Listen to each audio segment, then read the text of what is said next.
독일, 프랑스, 스위스 등의 유럽의 각 나라에서는 이 종교 개혁이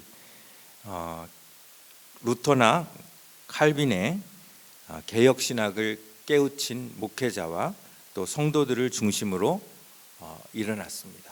그런데 이것과는 달리 영국의 종교 개혁은 국왕 헨리 8세, 이 헨리 8세의 이혼 문제로부터 시작이 되었습니다. 그때까지 가톨릭의 교황은 유럽 각국의 정치적인 문제들을 관장하고 있었고, 왕실의 혼인 문제 역시 교황청의 허가가 있어야 되는 그런 상황에서 이 헨리 8세는 왕비와 이혼을 허가해 달라고 교황청에 요구를 합니다. 자, 교황청에서 이 요구를 받아들였을까요? 받아들이지 않았을까요?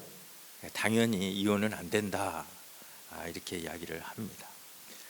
그런데 이혼은 하고 싶고 교황청은 허가를 하지 않고, 결국 이 헨리 8세는 이 카톨릭의 간섭을 더 이상 받지 않겠다는 이 수장령, Act of Supremacy, 수장령을 1534년에 선포합니다. 그래서 영국 교회를 이 교황청으로부터 분리시키고 대신 국왕이 영국 교회의 지배자임을 선언합니다. 이 결정은 그때까지 카톨릭을 믿고 있던 대다수의 국민들에게 실로 엄청난 충격을 줄 수 있는 것이었습니다. 지난주 말씀드린 것처럼 하나님 나라는 정책을 세워서 이루어지는 나라가 아닙니다. 하나님 나라는 성도들의 마음에서부터 시작되는 것이 하나님 나라입니다. 그런데 다른 나라들은 성도들의 마음에서부터 종교개혁이 시작이 돼서 이렇게 불길처럼 번져갔는데, 영국은 그냥 종교개혁을 툭 던져놓은 거예요. 국왕이 정책적으로 던져버린 것입니다. 그리고 더구나 그것도 무슨 동기가 정말 하나님을 찾기 위한 그런 동기가 아니라 국왕의 개인적인 욕심, 그것도 옳지 않은 그러한 욕심 때문에 교회 전체를 바꾸려고 했기 때문에 사람들의 지지를 이끌어내는 것도 쉽지 않았을 것입니다. 그래서 이 헨리 8세는 가능한 내용은 하나도 바꾸지 않고, 그래서 카톨릭의 교리와 전통은 그대로 유지를 하면서 겉옷만 성공회라는 옷으로 갈아입히는데 성공합니다. 그래서 우리 미국에 온 교회들은 에피스코펄이라고 하죠. 성공회, 영국의 국교회입니다. 그리고 영국에서는 앵글리칸 처치, 성공회 이렇게 이야기를 하는데, 어쨌든 성공회라는 옷으로 갈아입히는데 성공을 합니다. 이렇게 카톨릭으로부터 정치적으로 독립한 헨리 8세는 그토록 원하던 이혼을 할 수 있었고, 자기가 원하던 다른 여자를 왕비로 맞이하게 됩니다. 이렇게 카톨릭과 분리된 왕실은 역시 반카톨릭 입장에선 칼빈이나 루터의 이 개혁자들의 신학을 당연히 인정해주게 됩니다. 하지만 이 개혁자들의 눈에는 성공회나 카톨릭이나 다를 것이 없었습니다. 왜냐하면 내용은 똑같았기 때문이죠.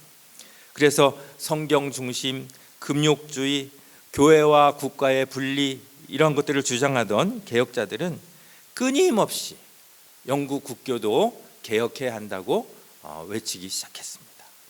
그러자 왕실과 이 청교도들 사이에 갈등이 계속해서 늘어나게 된 것이죠. 이렇게 100년 가까이 영국 교회는 누가 왕이 되느냐에 따라서 이 카톨릭 성향이 강한 왕이 되면 청교도들은 탄압을 받고, 그리고 개혁주의의 좀 호의를 갖고 있는 왕이 되면 그나마 좀 나았고, 이러한 상황이 반복되면서 청교도 수가 점차 늘어나긴 했지만 그만큼 탄압도 심해지게 됩니다.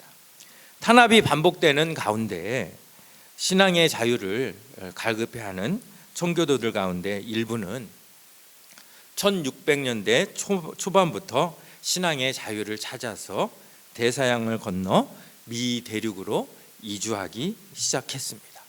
그 중에서도 우리가 잘 알다시피 메이플라워호를 타고 처음으로 이주한 102명의 그 청교도들이 필그림스 파더리라고 부르는 그 사람들이 지킨 감사절, 그 감사절이 땡스기빙 데이, 추수감사절의 직접적인 유래가 됩니다. 1620년 8월 5일 그들은 영국 남해안에 있는 이 플리머스 항구에서 두 배에 나눠 타고, 스피드웰호하고 메이플라워호하고 두 배에 나눠 타고 미 대륙을 향해 항해를 시작했습니다. 그런데 그만 초반에 배에 물이 샜어요. 그래서 안 되겠다, 우리 돌아가자. 그래서 다시 귀향을 했습니다.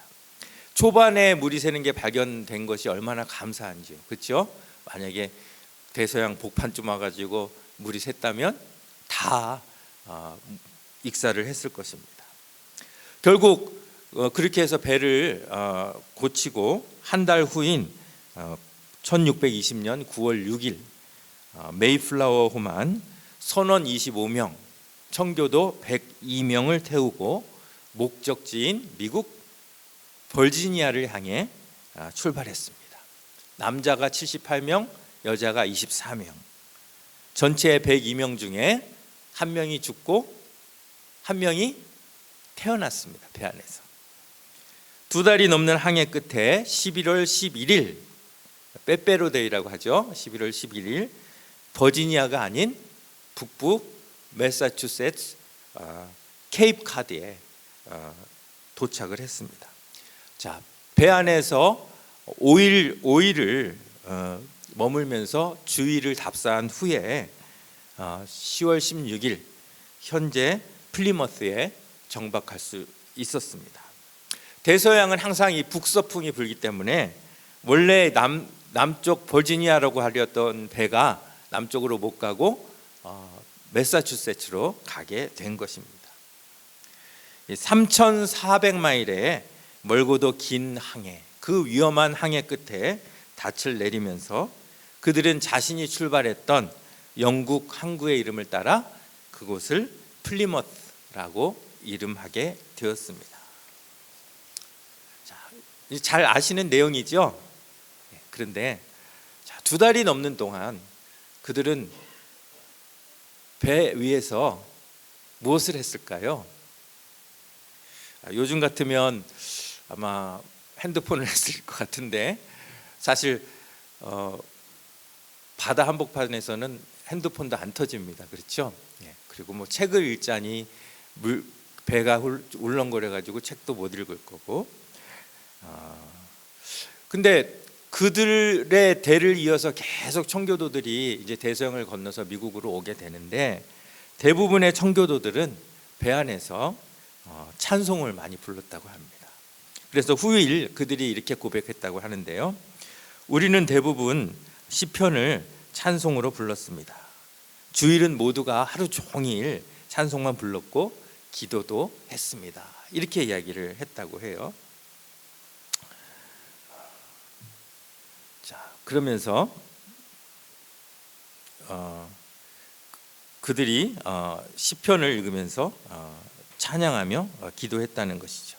자, 울렁이는 파도가 울렁이는 그 배, 동력선도 아니고 이 범선, 돛을 단 배에서 흔들거리는 배에서 이게 지금 언제 도착할지 아니면 돌아가야 되는지 모르는 그러한 상황에서 시편을 읽습니다. 여호와는 나의 목자시니 내게 부족함이 없으리로다. 여러분, 배 위에서 부족함이 있겠습니까? 없겠습니까? 빨리 좀 내렸으면 좋겠는데, 제발 좀 빨리 내렸으면 좋겠는데 얼마나 힘들겠습니까? 근데 이 찬양을 부르면서 이들이 얼마나 은혜를 받았겠습니까? 여호와는 나의 목자시니 내게 부족함이 없으리로다. 그가 나를 푸른 풀밭에 누이시며 쉴만한 물가로 인도하시는도다. 내 영혼을 소생시키시고 피폐해진 그 영혼, 그런데 내 영혼을 소생시키시고 자기 이름을 위하여 의의 길로 인도하시는도다. 내가 사망의 음침한 골짜기를 다닐지라도 해를 두려워하지 않을 것은 주께서 나와 함께 하심이라. 주의 지팡이와 막대기가 나를 안위하시나이다. 여러분, 이 찬양이 우리가 지금 이렇게 읽는 그런 찬양하고 느낌이 같았겠습니까? 달랐겠습니까? 엄청난 현장감 속에서 큰 은혜가 있었을 것입니다. 또 시편 46편, 하나님은 우리의 피난처시요 힘이시니 환난 중에 만날 큰 도움이시라. 그러므로 땅이 변하든지 산이 흔들려 바다 가운데 빠지든지 바닷물이 솟아나고 뛰놀든지 그것이 넘침으로 산이 흔들릴지라도 우리는 두려워하지 아니하리로다. 정말 그들이 할 수 있는 것은 찬양밖에 없었을 것입니다. 훗날 이 감리교 창시자인 요한 웨슬리와 찰스 웨슬리 형제가 인생의 전환을 맞는 그러한 사건이 있는데요. 그 사건도 바로 대서양을 건너는 배 안에서 일어났습니다. 배가 거의 뒤집힐 만큼 위태한 그런 상황에서 함께 동승한 이 모라비안 형제들이 모여서 손을 잡고 찬송을 드리는데 전혀 요동하지 않는 그러한 모습을 보면서 저 사람들은 도대체 무엇 때문에 저렇게 두려워하지 않는 것일까? 자기는 목회자고 자기는 신학을 공부했고 그동안 믿음이 좋다고 생각을 했는데 그 안에서 막 두려워하고 있는데 전혀 두려워하지 않고 찬양하는 그 모습을 보면서 이분들이 다시금 하나님 앞에 회개했다는 그러한 일화가 있습니다. 아무도 없는 망망대해에서 드려지는 그 찬양, 비록 파도 소리 때문에 잘 들리지 않았겠지만 어느 누구의 찬양보다 향기로운 찬양이 되어서 하나님께 올려드렸을 것입니다. 어쨌든 이렇게 험난한 항해를 마치고 무사히 신대륙에 도착했지만 그들에게는 항해보다 더 어려운 난관이 기다리고 있었습니다. 지금은 지구온난화 때문에 11월 달이 별로 춥지가 않아요.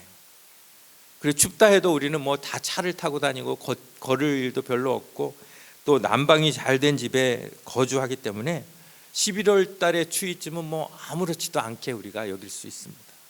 그런데 당시 매사추세츠의 11월은 결코 만만한 날씨가 아니었습니다. 강풍과 눈보라, 질병과 식량 부족, 원주민들의 냉대, 들짐승들의 위험, 거할 집 하나 없는 절박한 상황에서 그들은 겨울을 맞이해야 했기 때문이죠. 결국 그해 겨울 불과 2-3개월 만에 건강하게 도착했던 102명 중에 절반이 세상을 떠나게 됩니다. 얼마나 황당한 일입니까? 천하를 다 준다 한들 가족을 잃는 것만큼 힘든 일이 있겠습니까? 이러려고 내가 이 고생해가면서 여기로 왔나? 후회가 밀려왔을 것입니다. 박해를 받더라도 차라리 영국에서 버티는 것이 더 나았을 수 있다고 후회를 했을 것입니다. 특히 혹독한 1, 2월에는 하루에도 2-3명씩 죽어나갔고 남은 생존자 50명 중 대다수도 건강이 쇠약해져서 질병으로 신음해야 했습니다. 그렇다고 영국으로 돌아갈 길이 있는 것도 아닙니다. 메이플라워호는 이미 영국으로 돌아갔습니다. 싫든 좋든 그들은 이 땅에서 살아남아야 했습니다. 매일 곡소리가 나는 추운 매사추세츠의 청교도 공동체, 그들이 영국을 떠날 때 꿈꾸던 하나님 나라의 모습은 결코 아니었을 것입니다. 하지만 이런 가운데서 6, 7명의 건장한 사람들이 솔선수범하여 땔감을 마련하고 침실을 만들어 병자들을 간호하고 병자들과 노약자들의 옷을 빨아입히고 실면조와 사슴 등을 사냥하여서 고기를 조달하고 신앙 공동체를 살리기 위하여 자발적인 헌신을 했습니다. 그렇게 겨울이 지나고 드디어 기다리던 따스한 봄날이 오자 생존한 청교도들은 땅을 개간하고 씨를 뿌려 가꾸었으며 그해 가을에는 기대 이상의 추수를 하게 됩니다. 그들은 하나님 앞에 비로소 감사할 수 있었습니다. 눈물을 흘리며 씨를 뿌리는 자는 기쁨으로 거두리로다. 그들의 눈물, 그 눈물만큼 그들의 기쁨도 컸을 것입니다. 1년 전 11월과 비교해서 모든 것이 바뀌어 있었습니다. 청교도들이 이렇게 기도했다고 합니다. 우리는 대서양을 건너와 여러 친구를 잃었습니다. 그렇지만 하나님은 우리에게 기대했던 것보다 훨씬 더 많은 것을 주셨습니다. 이에 하나님의 은혜에 감사하며 하나님께 첫 열매를 드리나이다. 이것이 추수감사절의 정신입니다. 첫 추수감사절은 사흘 동안 진행됐는데 첫날인 주일에는 배 위에서 같이 온종일 하나님께 기도와 찬송을 드리며 말씀을 묵상했고, 둘째 날에는 칠면조와 감자, 옥수수 요리 등을 만들어 서로 나누어 먹었으며, 셋째 날은 인디언들을 초대해서 함께 음식을 나누어 먹으면서 친교했다고 합니다. 90명의 원주민들과 터키와 펌킨 파이를 함께 먹으면서 친교를 나눈 것이 유래가 되어 현재도 우리가 땡스기빙에는 터키와 펌킨 파이를 먹게 되었습니다. 가족들이 죽어나는 그 혹독한 겨울 날씨 속에서 나 같았으면 어떻게 했을까? 우리 같으면 사실 그들이 거쳐야 할 집을 가장 먼저 짓지 않았겠습니까? 그런데 청교도들은 통나무를 잘라서 가장 먼저 교회 건물을 지었다고 합니다. 그리고 그 다음에는 학교, 그리고 맨 마지막에 자기의 집을 지었다고 합니다. 여러분, 교회는 건물이 아니라 사람이죠. 예? 그래서 사람이 우선입니다. 그들이 지은 것은 그냥 건물입니다. 교회 건물이 무슨 성전도 아니고 하나님이 거기에만 거하시는 성소도 아닌데 좀 나중에 짓는다고 잘못될 것은 없습니다. 더군다나 초대교회도 보시면 모든 초대교회들이 다 가정에서부터 시작하지 않았습니까? 그렇다면 이 청교도들의 교회도 가정에서 시작해도 되었을 것입니다. 그래서 집을 먼저 지었다면 죽는 사람의 수가 훨씬 줄어들었을 수도 있습니다. 그런데 그들은 가장 먼저 교회 건물을 지었다는 것입니다. 그 이유가 뭘까요?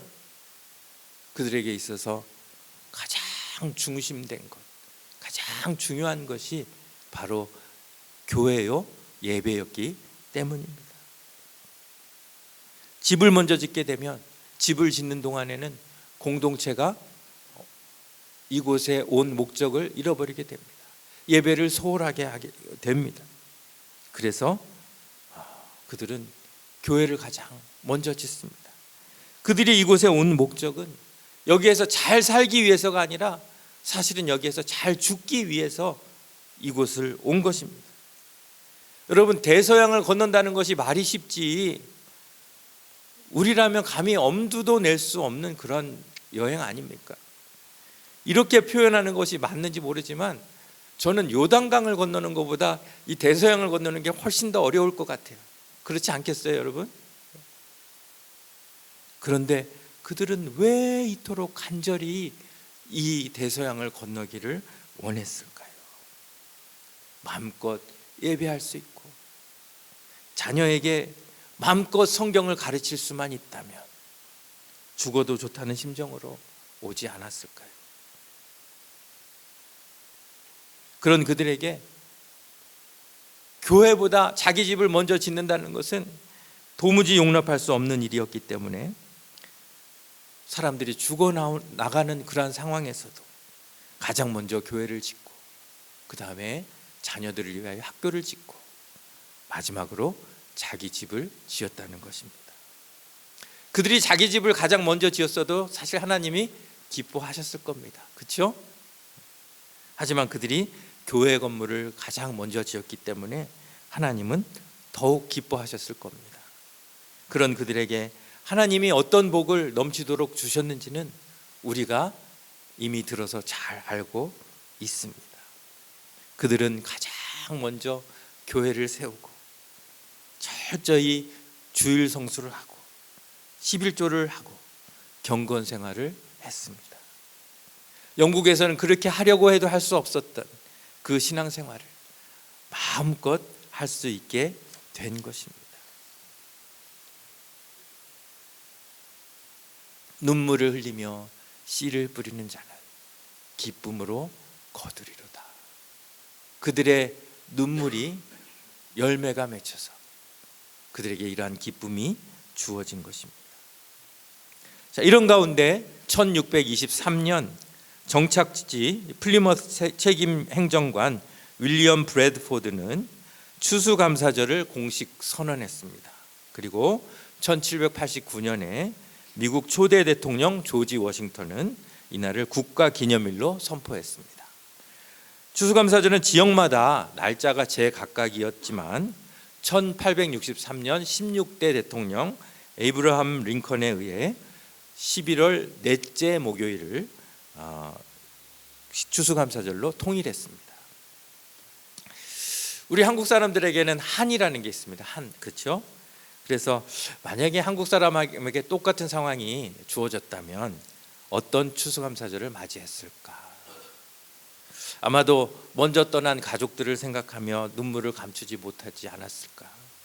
아이고, 이렇게 좋은 음식도 못 먹어보고, 이렇게 좋은 집, 이렇게 좋은 세상 구경도 못하고, 이렇게 우리와 함께 예배도 못하고 황망하게 떠났구나. 아마 원망하는 마음도 생길 수 있을 것입니다. 그런데 청교도들은 자신들이 이곳에 왜 왔으며 왜 이곳에 있는지를 정확히 알았기 때문에 자신이 해야 할 일도 정확히 알았습니다. 풍랑이는 바다 위에서 그들은 어떤 마음으로 찬양했겠습니까?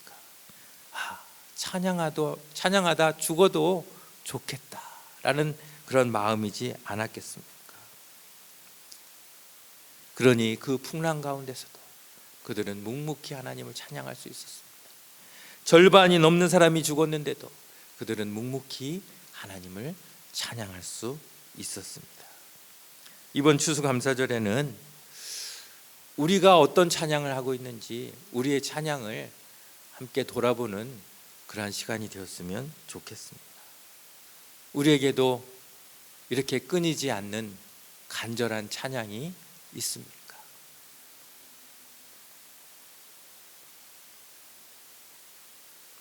풍랑이 일 때도 잔잔할 때도 우리는 변함없이 주님을 찬양하고 있습니까? 만일 찬양이 계속되지 않는다면 그 이유는 무엇입니까?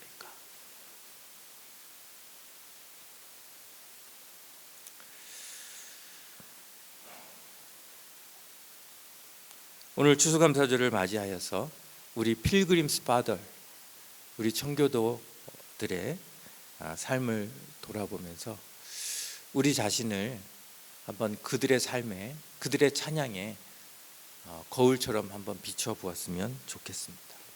우리도 그들이 품었던 마음, 정말 찬양하다 죽어도 좋다는 그런 마음을 하나님께서 주시기를 원합니다. 우리 자손들이 마음껏 이 땅에서 찬양할 수 있고 하나님을 섬길 수 있는 그러한 자유를 얻은 그 자유가 얼마나 큰 대가를 치르면서 얻어진 것인지를 생각해 보는 이 시간이 되었으면 좋겠습니다. 그들의 눈물, 그들의 감사가 맺은 결과를 우리가 지금 공짜로 누리고 있다는 사실을 생각하며 우리도 그냥 누리기만 할 것이 아니라 정말 우리 후손들을 위해 물려줄 열매를 위해 우리가 할 수 있을 때 우리의 눈물을 기꺼이 뿌려서 이 땅에서 씨를 뿌리겠습니다 라고 결단하고 다짐하는 그런 귀한 헌신을 하나님께서 이 감사절에 저와 여러분들에게 주시기를 간절히 원합니다. 우리가 뿌려야 할 눈물은 무엇인가? 우리가 뿌려야 할 씨앗은 무엇인가? 우리가 뿌려야 할 찬양과 예배와 감사는 무엇인가? 오늘 이 말씀 한번 같이 읽으면서 오늘 말씀을 마치도록 하겠습니다. 시편 126편 5절 말씀입니다. 같이 읽습니다. 눈물을 흘리며 씨를 뿌리는 자는 기쁨으로 거두리로다. 아멘. 하나님 아버지,